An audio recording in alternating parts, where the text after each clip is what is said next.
Hello, hello. It's Maddox and Dwight, the Connections and Community guys. We're here for another episode of For the Love of Creatives.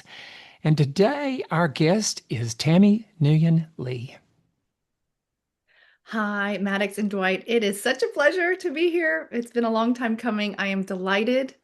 A little bit about me. I am a first generation Vietnamese American filmmaker. I'm a refugee and a boat person. I'm the president and co-founder of Against the Grain. And today, um, one of the treasures and pleasures of my life is to be a mom of three. I'm a connector of people, a bridge builder, and I love to bring people together to share stories and just get to the light. And just so our audience knows, the way we met Tammy was we were at a Creative Mornings event and she was the guest speaker. And she knocked it out of the ballpark. I mean, not all of them do, but you definitely did. And we raced up to her right afterwards and said, please, please, please be on our podcast. And so that was several months ago. And it did take a little while, but good things are worth waiting for. They are. And thank you for being patient and just never giving up. Yeah, yeah, we're here now, and timing is everything. And we're very excited about this because we just loved the story that you told at Creative Mornings. And Mm. not that you'll tell exactly the same story, but some remnants of it now, because it just depends on what we decide to talk about. But I'm going to lead off with, and I kind of want to know in your creative pursuits, your creative journey, your creative life, what is the thing that you're absolutely most proud of? Mm. I mean, this year, it's just a perfect year to think about and talk about that. What got me here with, especially Against the Grain, is this one foundational project called Operation Babylift, the Lost Children of Vietnam. And it came to me kind of by accident. I was just recently graduated from SMU. I'd taken kind of a sabbatical year, a year off to fulfill my requirement as the Miss Asian American Texas pageant queen. And I was directing a play for the Vietnamese American Community Center. At the time, it was the 25th anniversary of the fall of Saigon. So this was April of 2000. And we were doing a banquet called Thank You America. And in that time, I was allowed this pleasure of directing a play. And we sewed together pieces of the exodus from the war. And being a Vietnamese refugee and being so young at the time, the war was not really something we talked about in our family very much. If it was very much, in hushed whispers. Our family was very much traumatized, like many Vietnamese Americans who came here during that time. We did not talk about this. But in that small amount of time planning the play, um, there was a Vietnamese nurse, a Vietnamese, she's actually American nurse, but had a Vietnamese last name, Mary Nguyen. I will credit her to this day for telling me this small little tidbit. And she said, Tammy, have you ever heard of this thing called Operation Babylift? And I was like, I have never heard this before. Please tell me more. And she was a nurse. She's Caucasian, married to a Vietnamese man. She had served as a nurse in the war. And she said, at the end of the war, we helped carry babies onto planes, and they were brought to US homes. And we thought we were bringing them to a better life. And I absolutely was floored by this little big piece of history that I had never heard about. It was never taught to me in any history book. It was never talked about in my family. And so we pulled that into parts of the play. And that just stayed with me for a very long time. Fast forward, I went to UCLA for the producers program, graduated in 2 years. It's the program's 2 years. And at the end of it, I was granted a scholarship, a grant, the Mickey Dude grant to do whatever I wanted for $5,000. And being a boat person, I actually got into the program based on stories about being a boat person. However, I had struggled with how could I ever tell this story because it was so intensely personal to me, the things that had happened to me and to my family, that I just couldn't touch it. And so what I realized was I could tell, I wanted to tell the story about Operation Babylift. So that story was supposed to take about a year. It definitely did not, as most documentaries do and need to. It kind of went this way and that way. It was made during a time before Facebook, when there were just blogs about this one event in history that would pull people together from various parts of the country, names, emails, and it was so incredibly hard to make this film because it was one person after the next referring me. I didn't know any of them. I was not a Babylift adoptee. And it started with one person who then I would hear their story. I would ask if they would allow me the space and the time to listen to them. And then one thing led to the next. And I would crisscross the country listening to stories and then figuring out what is it that I want to know about this part of my own cultural history and allowing it time to grow because I thought it was just going to be this story about Operation Babylift when really what it needed to have was a direction that was completely different than anything else that had ever been done at that point. And it was to allow the adoptees to tell a story from their own perspective. And to that point, no film had given them as a collective group a way to do that. And this was such a gift. It took more than 3 years. It was independently financed. The entire budget was, I think, definitely less than $10,000 with the $5,000 that we had started. And it was just done on a shoestring with so much passion and love, and everyone chipping in and doing things because they felt it should. And 16 years later, it went on to premiere at the Vietnamese Film Festival. It won 2 Audience Choice Awards, but more importantly, it touched the hearts of so many and healed a lot of people and created a community that they never felt seen or heard or understood. And even now, it's been 50 years since that historic event. We are now talking about that today. And having been there at the forefront of building this community and being allowed and being welcomed to this really sacred, intimate space of these stories has been one of the honors of my entire life. Oh, what a privilege. Truly. Wow. And the story's not done. So we're going to reopen that too. And, I took a big sabbatical from filmmaking to be a very intentional parent. So I say, my children are my trilogy, but that was my first passion project. And now I get to circle back into my very first passion, which is filmmaking, alongside my children watching me, which is such a gift. That And just sounds amazing. So this begs the next question. I mean, you're telling a story about something that was just like really huge and on a tight budget, Mhm. lengthy, trying to search for people, get their agreement to participate. What would you say was the biggest challenge that you had to overcome with that project that you reaped so much from? Mm. Well, when you do an independent project, there's just so many challenges because in good ways and bad, there's no rules. So, how you do it, when you do it, how much you do it for is truly on you. So, the challenge was, constantly the who, what, where, when, whys. It's like, okay, why am I doing this? When am I going to do this? How am I going to do this? That was a challenge and the gift.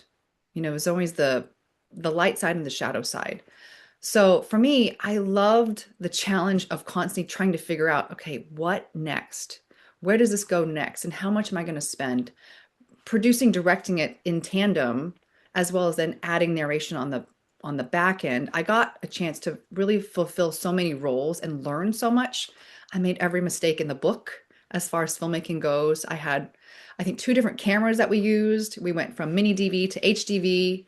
Um, Gosh, what a great learning experience to be able to say, I'm accountable to no one but myself and how I want this to be. And I'm actually like a perfectionist. So that's hard because I don't know that I want answering to me in the real world. But I did the best I could with what I knew, with what I had. And looking back, I'm truly proud of the work because it's authentic, it's gritty, it's honest, it's everything that it needed to be. You know, you And what a talked about the gift. mistakes that you made. That is something that I think creatives are confronted with every day and something that they really struggle with. Speak a little bit about how you how you navigated Mm. those mistakes and Hmm. and what was the end result of those mistakes, because we oftentimes think mistakes are just nothing but mistakes and we fail to glean the big, you know, learning and lesson and gift from them. Hmm. I mean, technically speaking, it is not great cinema. And even the structure of it, it kind of goes a lot of different ways, kind of like my mind works. It starts as one thing and goes to the next. And it's like I said, I learned what I learned in film school, and then I, on the fly, like you're not really shooting a scripted, like a scripted setup is a lot of storyboards, and you have a cinematographer, you've got a light, like a gaffer, you've got more around you. When it's you and one other person shooting it, it's like news. So you are literally on the fly doing everything. And so if things are out of focus or if the framing isn't perfect, um, at the end, it doesn't matter because it's the content and the interview. So I think that's the most quintessential thing to take away from it when you're a documentary filmmaker is, did you get the interview? Did you get the story? That's what matters.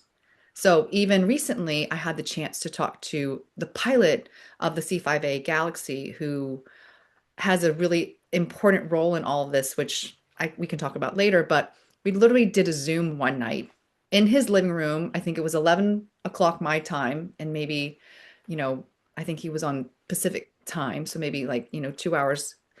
And he had literally we had one window before I was going to lose him and he was going to lose me. He put on a cute little shirt and a tie. It was me in my dining room, him in his living room. And the story that came out of it, you would never have cared or known what the framing or the lighting was because the story was solid. It was there and it was from the heart. And that's what mattered. And no one else, he would agree to no one else. And that was such an honor too, was I was working with a multi-Emmy award winning travel journalist who asked if this gentleman would come to our event, and he wasn't able to, and he wasn't actually able to even get a response from this pilot. But because I was close enough affiliated with him and I had earned his trust, he responded to me. And I could not be more grateful that he did. And to this day, I mean, he'll text me messages when he's on the road, um, eating finger food. And he's the most hilarious hero. And that's the relationship that we have is the coolest thing ever. But like for me, I think my gift is because I honestly want to know, I honestly want to connect, that people feel comfortable. And I live in my truth, the good, the bad, the ugly. And I think people are willing to be vulnerable with me and they'll have that conversation. So that is my asset as a documentary filmmaker is, how are you going to get the story if you can't get your subject to trust you and allow you the space to tell the story? It's beautiful how through this project, you got to uncover some things that wound up giving you a tie to something that was maybe really distant, really a secret. And you have shown a light for everyone. And it's such a testament to what it is to be genuine, to seek truth, and to really go deep on being authentic and mining everything that is true. And wow, I mean, you have managed to give the example of what it is to do the hard work, to be curious, and to really go deep on who it is that you are, how you got here, and show that for others. This is something that probably would have been really hard to find out more about had you not done this project. Well, I think that there's a stubbornness to me too. So like there's that shadow side of curiosity. I don't know that I had a choice in the matter. And a year into R&D on this, I found out that I had a personal connection to Operation Babylift because the first flight out actually crashed. And this Oh, pilot was the pilot of the C-5A. And you'll hear in the documentary that, 12 minutes in, the pilot is taking off and it's a C-5A Galaxy and the cargo doors, it was a rush. You can imagine the end of the war was very, very chaotic. The cargo doors were not put on correctly. So with the cabin pressure, they are ascending. The the lower cargo, which is not equipped for passengers, by the way, it's like the size of a high school gymnasium. And then the upper cargo has the space for the babies and their caretakers, and the lower cargo is for the older children and their caretakers. But moments into flight, the cargo doors blow out, and everyone who was in the lower cargo gets pulled out, and they fall, they perish into the rice paddies below. And I realized, one year into R&D that I had a personal connection because my mother told me that I had family on that flight. And I had just read the name Dolly Buoy in the microfiche. If you remember, like researching, I mhm. was at Texas Tech and they still have an amazing Vietnam archive library there. And I had read a name that was very unique. And that name struck a nerve with me. And I found out later on that that was my great aunt and her children were on that flight as well. And so it became very personal for me, not only this part of the history, but like the entire project itself and how we were all connected. And with the Vietnam War, I don't know if you'll know anyone that wasn't impacted by that war, whether it was a serviceman or someone who, was a refugee itself. There's so many points of connection back to that war. And so for me, it was a point of healing, um, whether I wanted to or not. Everything in my body was driving me to this story to finish it. And I think in many ways, even though it was not my personal story, it actually surprised me in so many ways along the years and even up till recently how much I have a personal connection to it.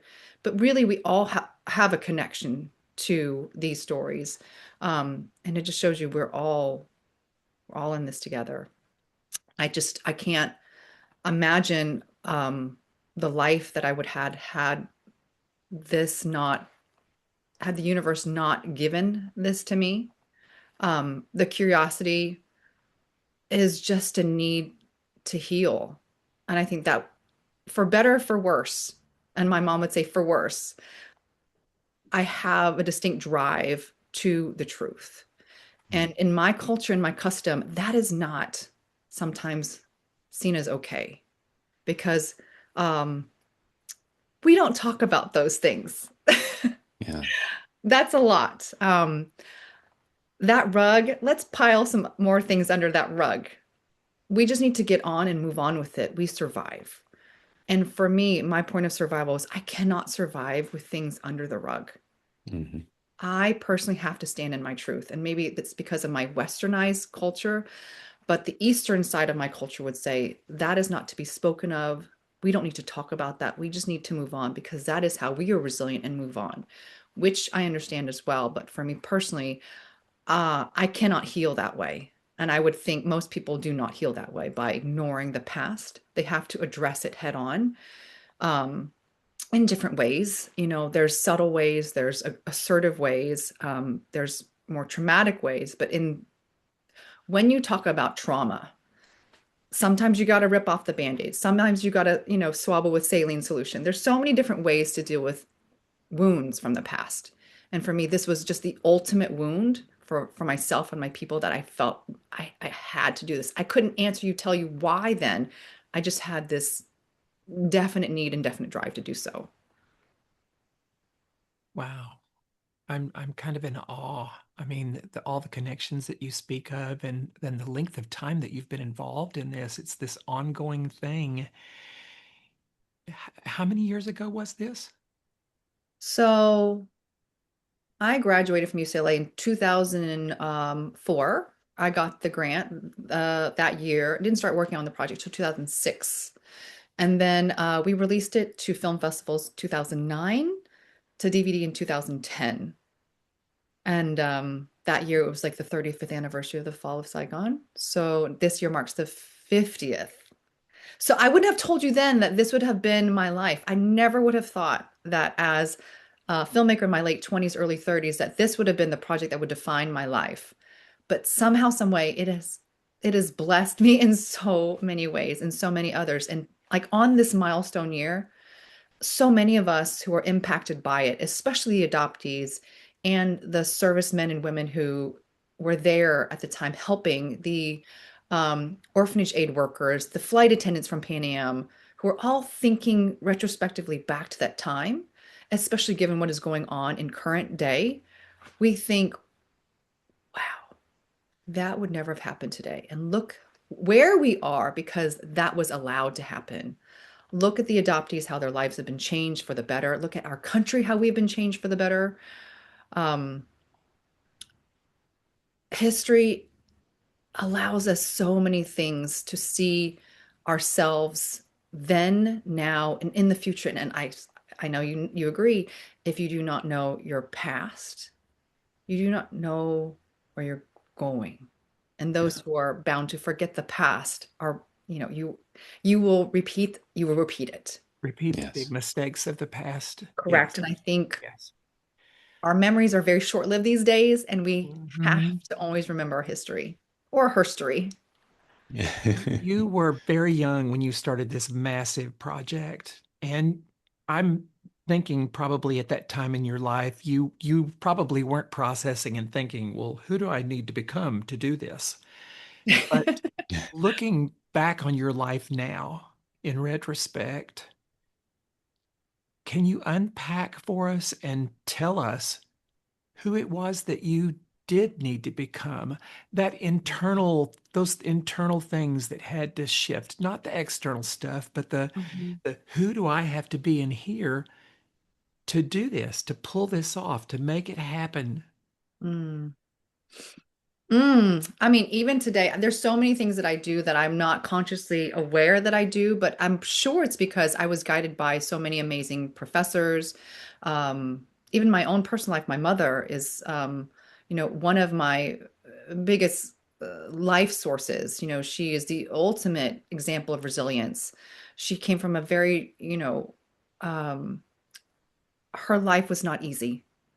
Uh, the culture was not easy on her, her gender, her birth order, socioeconomic class of being, you know, privileged, but like all those things combined created an environment that was very difficult for my mom. And that makes her very complex. And also, she's one of the most generous people I've ever known in my whole life. But there's also a lot that lives within her that is how do I say it? Two things can be true at once that sometimes don't make sense for me, but I have learned to, if you have parents, you make you make peace with who they are because that is what they know. And I'm a mom now, so I have a very different way of seeing her and myself. Um, and like for my professors too, like we are all humans, and all these people who had an imprint on me, whether it be my SMU film professors or my UCLA producers program chairs or my friends who were just experts in the field. um, I love to meet people who are passionate, and you can't help but be impacted by and affected by the energy. I did a personality test recently, and I found out that I'm an ENFJ. Do you know what that means? I don't know what it means. I'm familiar with the test and did the test a few years ago, but I don't have it all, memorized, so I know exactly what how that translates to. So I Yeah, think it's, unpack it. it's based on like Myers-Briggs, and Hmm. I'm very into therapy. I'm very open-minded about healing and all that stuff. So and it's many forms. And so I think, E is for extroverted, right? N is for, I think, hopefully I'm not getting this wrong, introspective.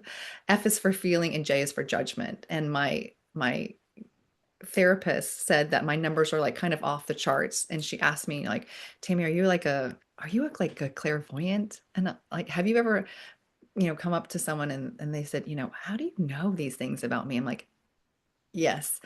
It's because you feel like you get a sense of their feeling. And like I'm a processor and I'm a scientific person because I think by way of adulting, I have learned to adapt and do all those things. But like the inner child in me needs to, like, Maddox and Dwight, if we were in the room, I would just be like hugging on you and like touching you and like, feeling you, like I would just feel your energy.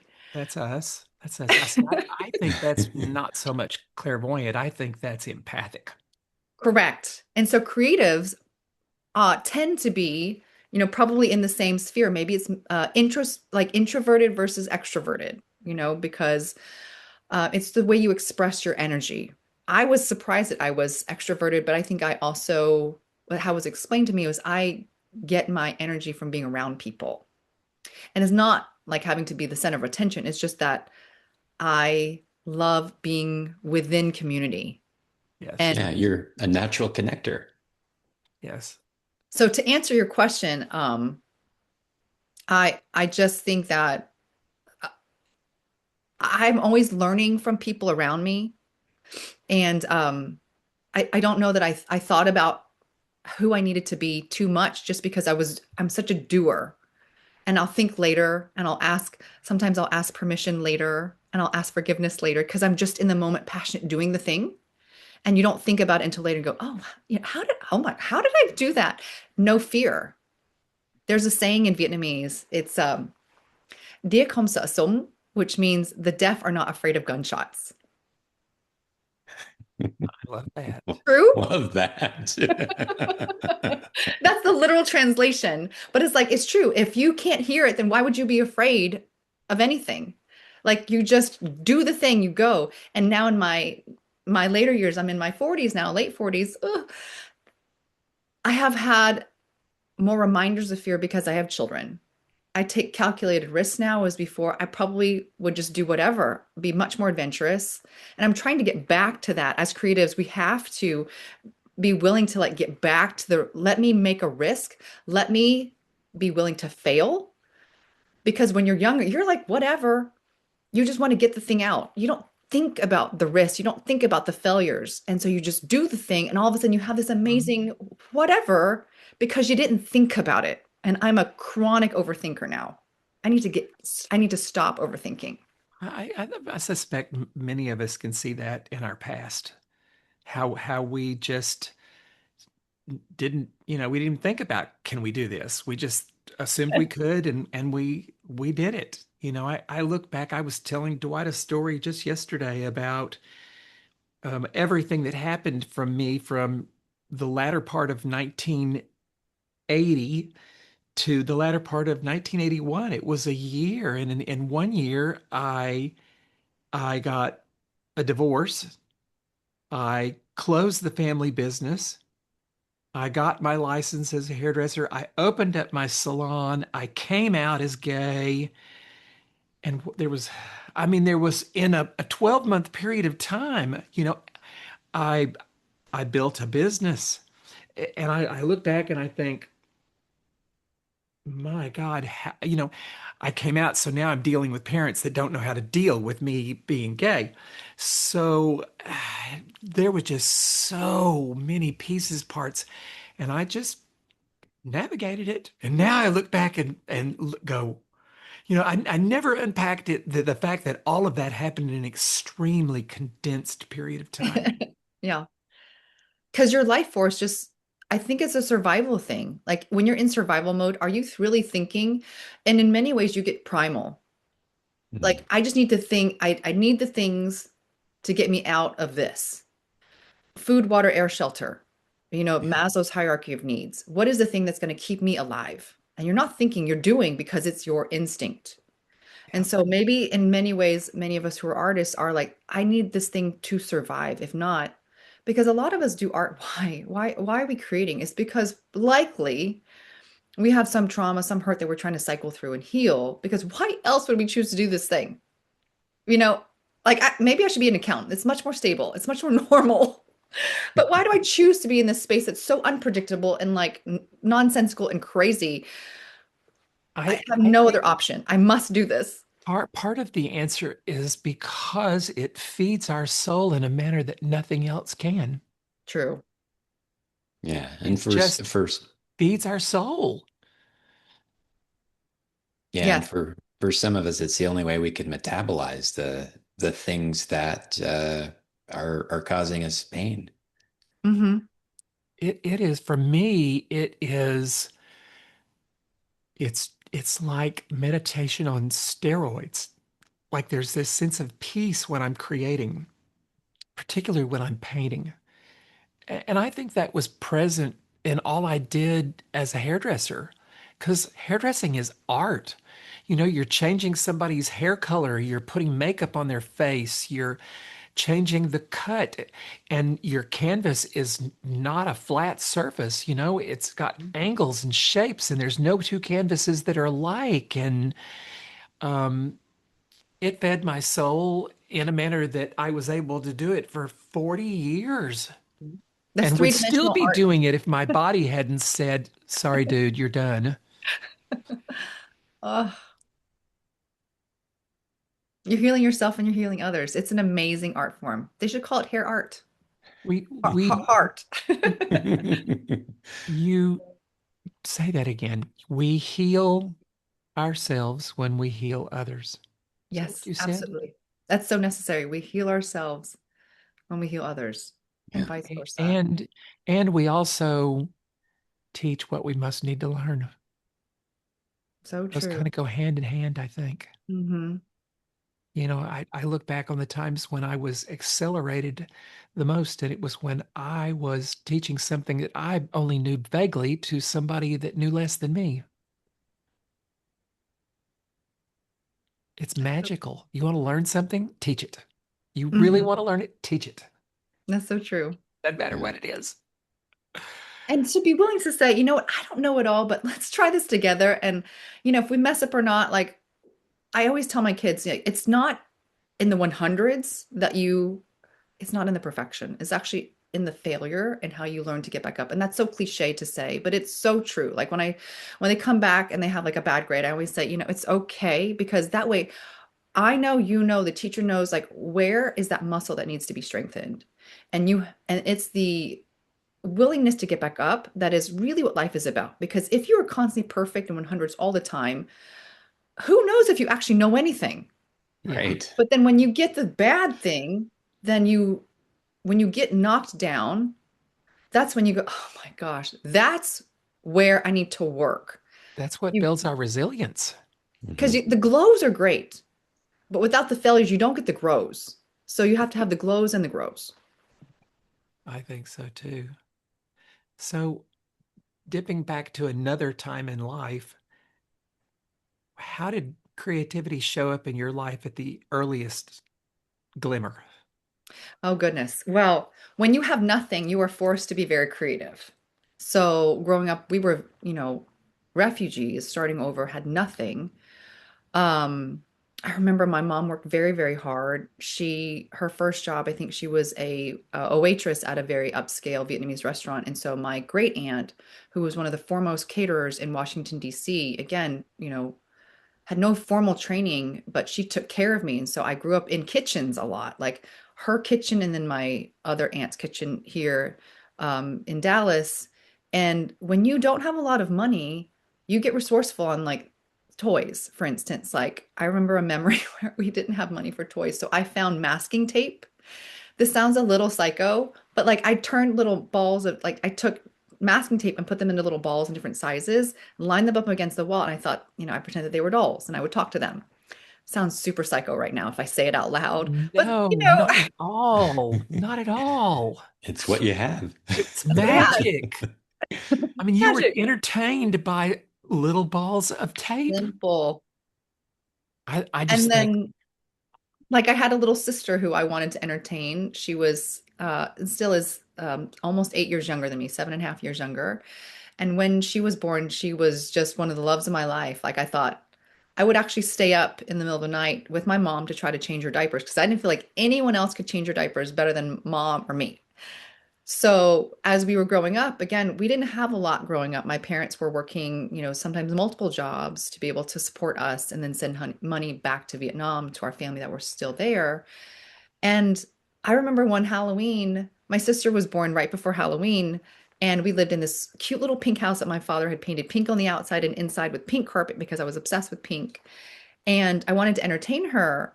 So we didn't have money for Halloween decorations like I do for my children now. So I would take Kleenex, cotton balls, Sharpie, and thread, and I would turn them into little ghosts and hang them from the ceiling fan.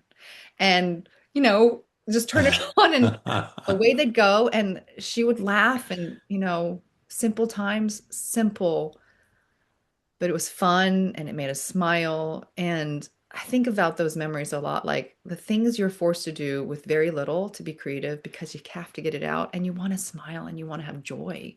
That's It's really the important. magic, though. I wouldn't want to be a kid right now for anything in the world. No.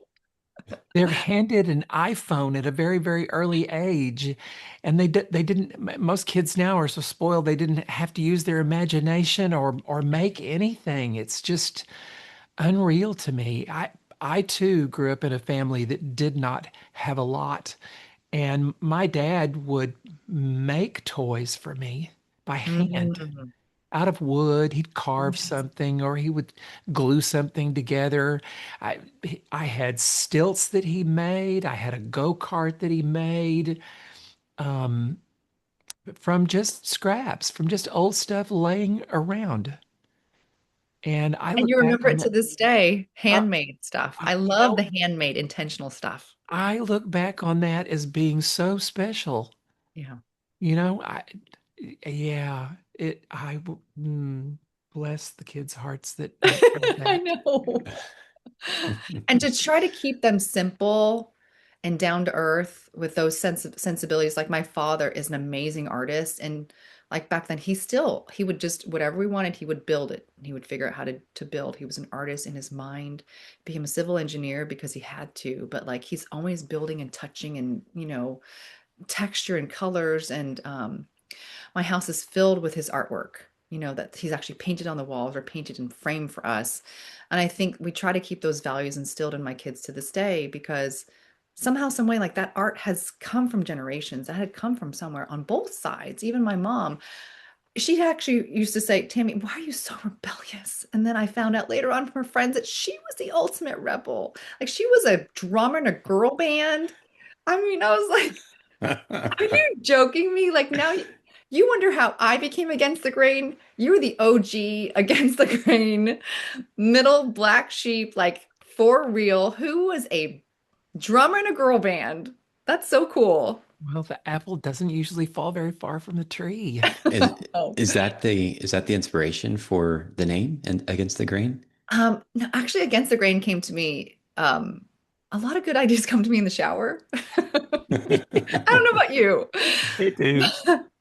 Like, I don't know what it is about water and showers, or maybe it's the early in the morning thing, but a lot of my good ideas come in the shower. And it was that spirit of just being brave and unconventional and thinking outside the box. Like, and then the A, T, and the G were for the founders, the original founders of Against the Grain. And then I use those same initials with my children. So their names are also begins with A, T, and G. Oh. Yes. That's cool. So, Theme and that just runs through. I love a good theme. But I just think that, a lot of people ask, what does against the grain mean? We'd be like at events. And one time someone actually asked me if we were like if we didn't like rice. No, Oh my God. no, it has nothing to do with that. We love rice. We're not Oh, gluten that free. is hysterical. What, you don't like rice?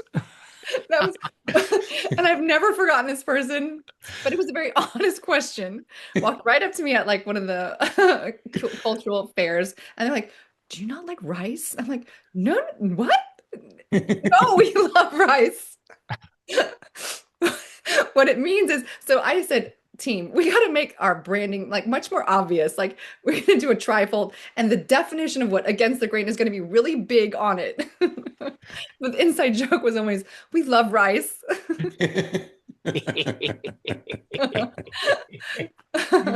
That is too funny. We're not Oh gluten my free. gosh. I love that. Oh, some of the things that just show up. That is so funny. We meet people where they're at. Yes, yes, absolutely. So, what's the next big project? Oh, wow. Well, that took me a little while too. Like I said, I took a big chunk of time out of my career to be a very intentional mom. And the next career move, I have a couple. The next passion project for through ATG is a documentary called Light of Day. And it started when a dear friend of mine served on the panel of Groundbreakers Speak, which was this amazing interactive panel of groundbreakers, trailblazers, change makers who would talk about their path to success. And my dear friend Gauthami Vemula, who is the founder of Color Me Safe, asked, would it be okay if I told my story being a survivor of domestic violence? And at that point, we had been friends for years, and she had never told me about that. And I said, that is so brave of you.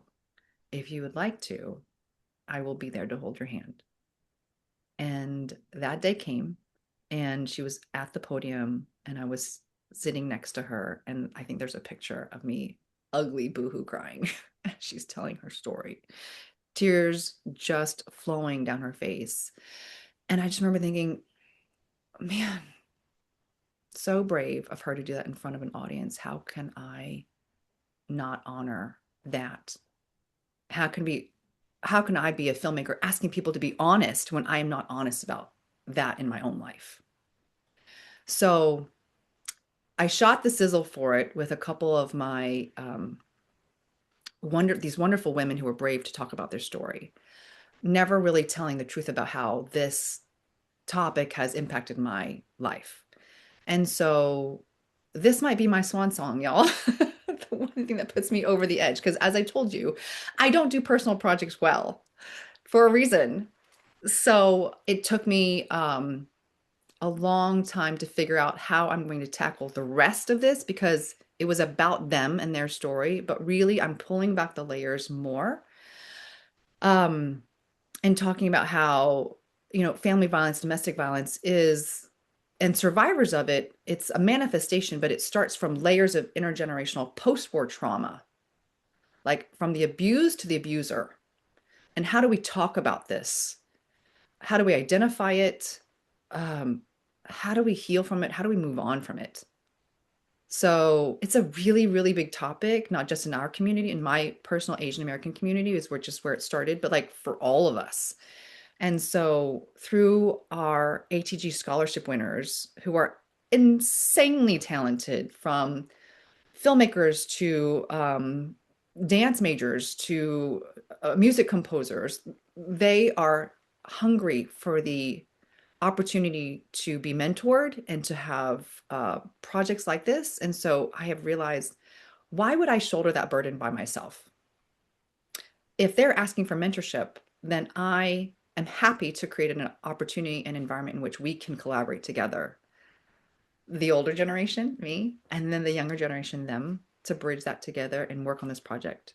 So that is the next multidisciplinary interactive documentary, is to create Light of Day into a very, very big, very personal project that hopefully will heal others and really myself. So you're stepping out and you're going to do something that you've never done before. It's so uncomfortable. It's so scary. Yeah, have you ever heard this the saying or the phrase, "What got you here won't get you there"? Wow, say that one more time. What got you here won't get you there. Mm, hmm. That's called a midlife crisis. The thing that served you till now no longer serves you. I mean, you've helped so many other people tell their story, but never having really told your most vulnerable story.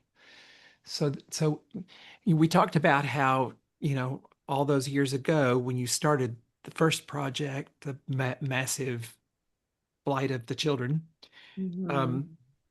that at that time you didn't really contemplate, who am I going to have to become to do this? But I'm going to put you on the spot now because you're about to take on one of the most challenging projects of your life to tell your own story.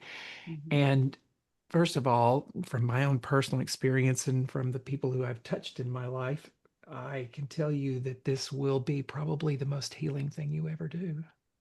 Mhm. And you're being called to do it because your soul and spirit want to be healed. Mhm. But the question is, you're going to be stepping out into turf and territory that is completely foreign, places that you've never gone before. So who does Tammy need to become to do that? Once again, that ends what has to shift in here. Mhm. That is the question I have been struggling with for the last 2 years. And I am so good at doing it for others. I've realized this by looking at my girls in particular. Like they are a reflection of me in that they are also very good at being brave and advocating for others, but they couldn't advocate for themselves. And I was noticing this trend in them. You've been their role model. That's exactly what it was. I was like, Yeah. oh my gosh, this is completely my fault. I No, have been no, no. leading them in this way. Don't. Not fault in the sense that I'm accountable for leading them. So I Yeah. said, you know what? Because they're watching me do the same.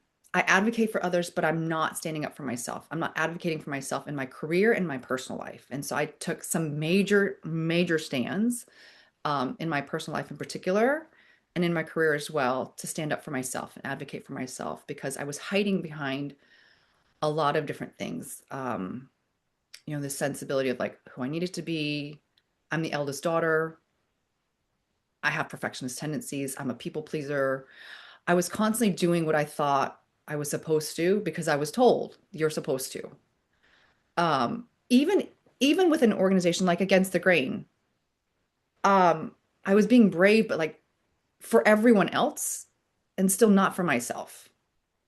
I was okay with everyone else being vulnerable with me, but I could not. I could be vulnerable like this all day long, but like to actually go back and tell my story, I couldn't because it impacted my own family.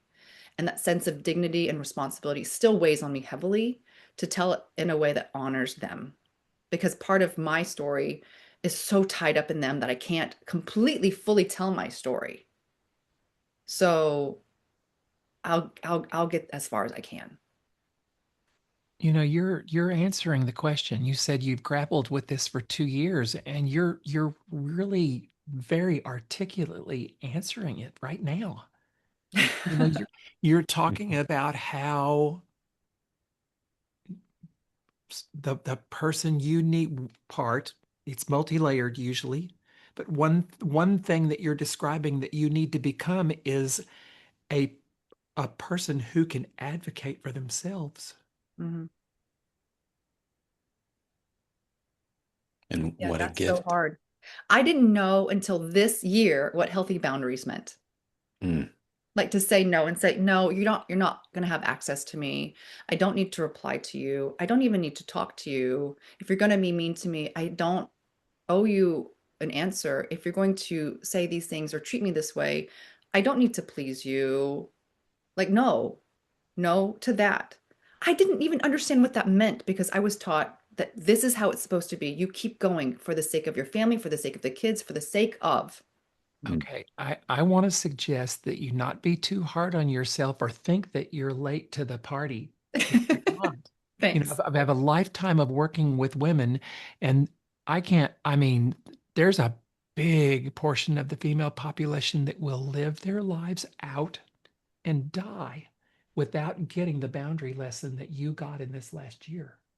Mm, So, we have this tendency to think, God, it took so long, or I wish I hadn't waited so long. Timing is everything, and life unfolds the way it's supposed to. mhm. You weren't ready to get that lesson earlier than this. Yeah. Yeah.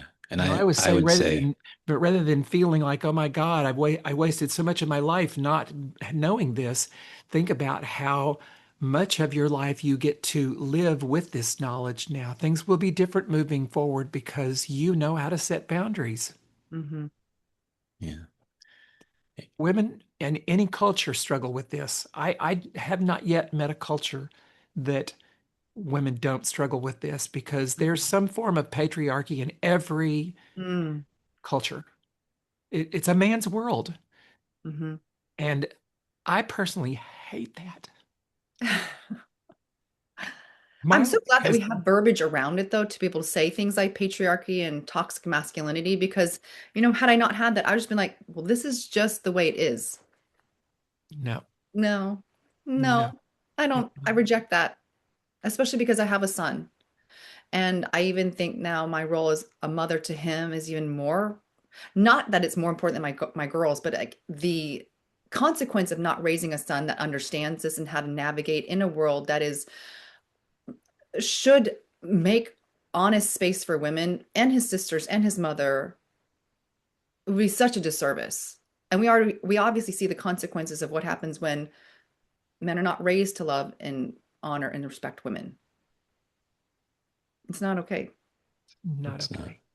So the contrary of that is let's do the right thing, especially moms of sons and moms of daughters too. I'm actually surprised at some of the women who treat girls this way. Like they believe in toxic masculinity. And they're like, well, a girl shouldn't be outspoken because that's not very ladylike, or, the things that they are brainwashed into thinking. Like, And that is all brainwashing, and that is all propagated by the patriarchy. I've done a little studying on this. There's one thing that I'm seeing that perhaps you have or haven't thought about. You're talking about how difficult it is to tell your story, but when you make this shift and you advocate for you, now you're being a role model for all three of your children, male and female. mhm, They will learn from you how to advocate for themselves. mhm, What a gift. So, this isn't just about you. It is in a really, really big way, but it's going to have an impact on your three children. It's going to further have an impact on their children mhm, because you could be the turning point that changes the way we look at all that. The way that you were raised was the way that your mother was raised and her mother was raised. But mhm. you have an awareness now where you can change the trajectory for future generations. This is huge. I have to. I mean, I saw this one image on Instagram. It kind of reminds me of this like there was an image of an umbrella and a woman and her child standing under the umbrella, and it said, "Do not let the storms of your life rain on your children." Something to that effect. Mm. And it's really related to like intergenerational trauma. It's like, all of these things. Like, I refuse to let those traumas of the past and the hurts of the past and the haunts of the past impact my kids. Because I look at them and I said, you never asked to be born. You didn't ask to be here. I have been blessed to be your caretaker in the time that I have.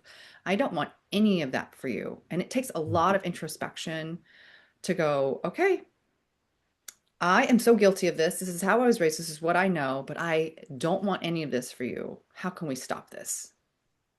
Like, how can we stop the crazy train? You It's know, not easy. when you tell your story, when it comes out of your mouth, audibly out of your mouth, and others hear it, everything is going to shift because you're going to lay a burden down in that moment. I tell a story from time to time about a gentleman that was on my previous podcast. The podcast was called um, The Authentic The Gay. authentic gay man.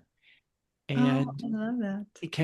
he was in his early 70s. And the podcast was about men and their quest to become authentic. And Mm, he had something very traumatic that had happened to him that he felt an intense amount of shame about 25 years ago. And he had been looking over his shoulder for 25 years, wondering when somebody was going to find out his secret. mm, He had carried this all those years and it had burdened him so greatly. And he made the decision on my podcast to put that horrific thing that he felt so much shame for out into the world on a podcast that could be listened for, God knows how long. And he reached out to me a few days later and he said, I don't even know how to thank you enough. Oh. I don't think I had talked to my partner before I came on to your podcast. I had told him I'm not going to talk about that. Mm-hmm. And he said, in the midst of the episode, the little voice in my head said, you have to talk about it.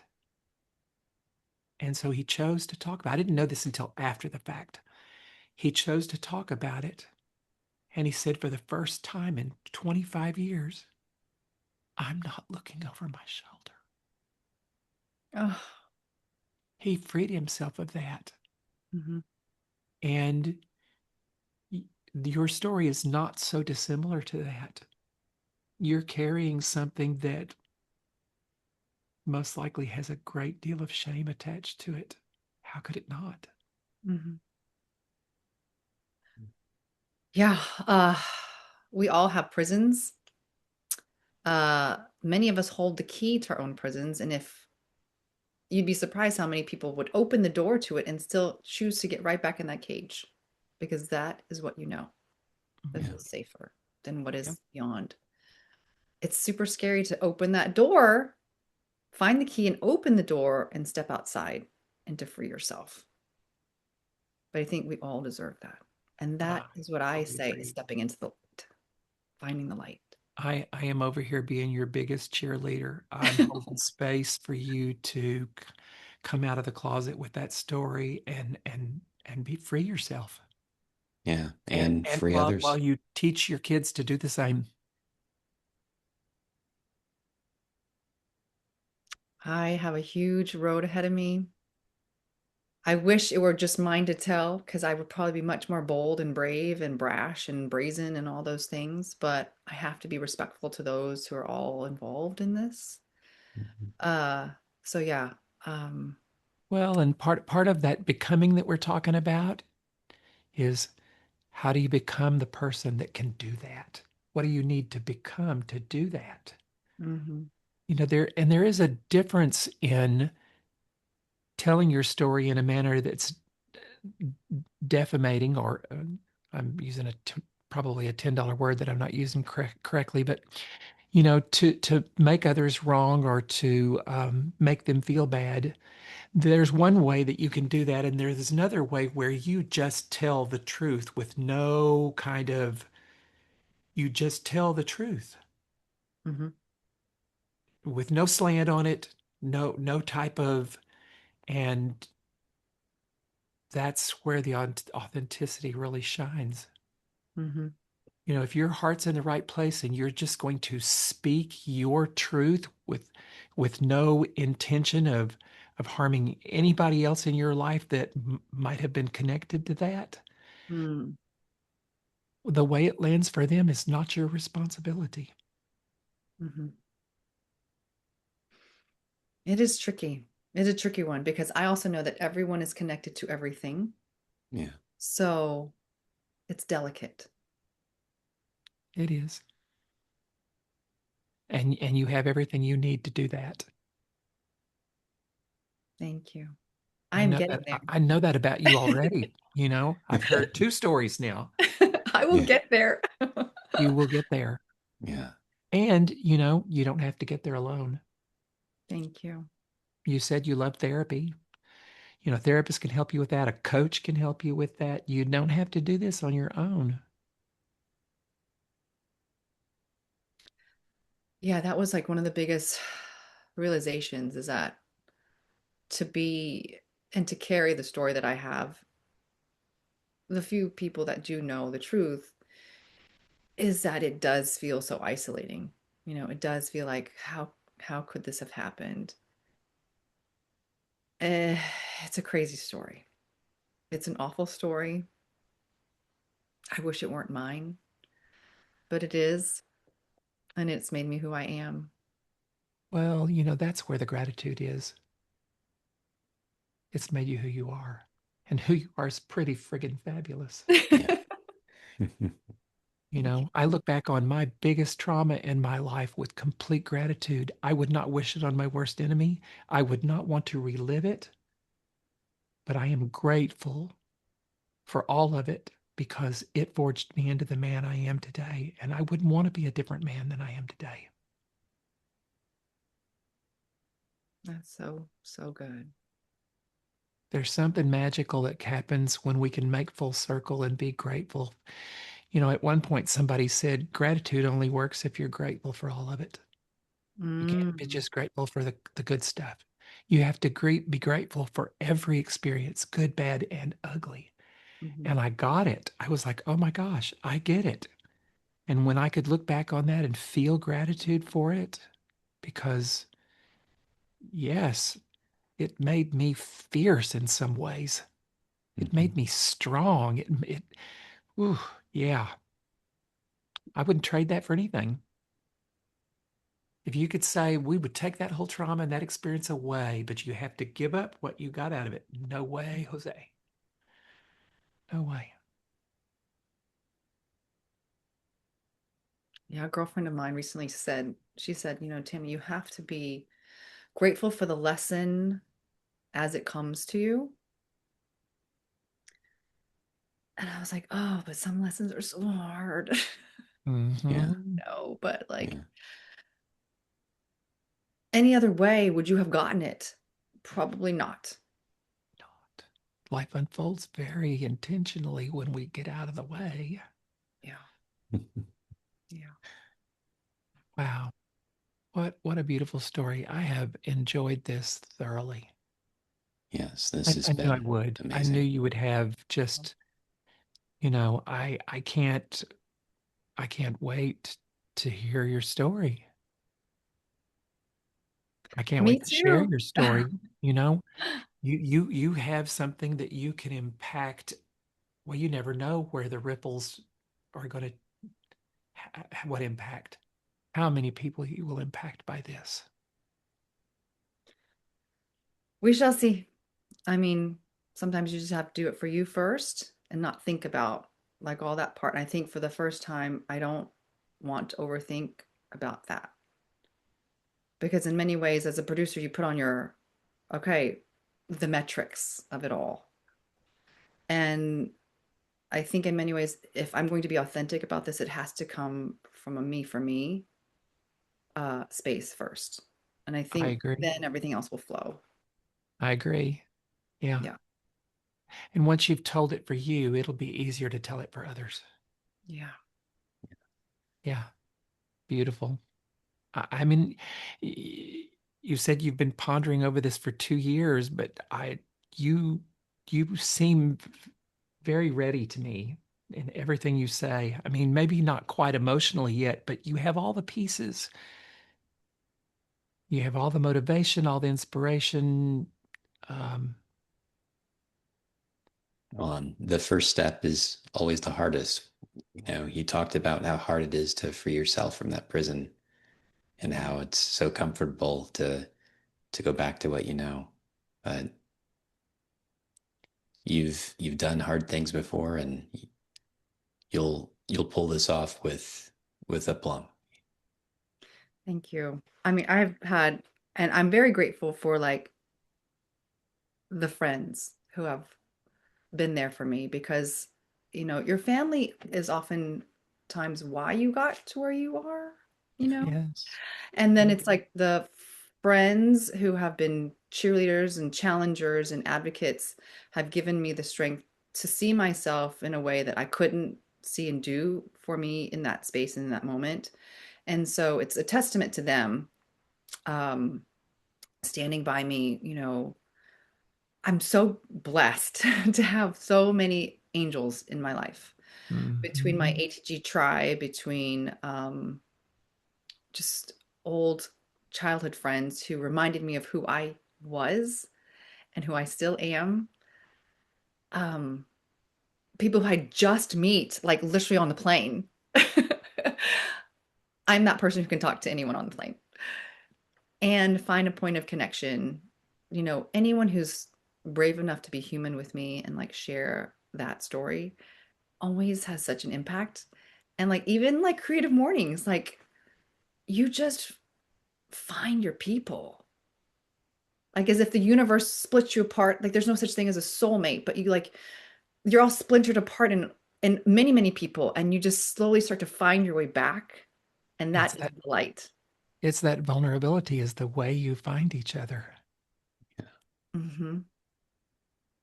It's Well, good to be. Vulnerability is, I always say it builds bridges, clears pathways, and in a manner that nothing else can. Yeah. yeah. Well, this has been a lovely conversation. I'm so glad that we got to spend this time together. I'm so grateful for both of you. Thank you for having me. Thank you, Tammy. This has been absolutely wonderful.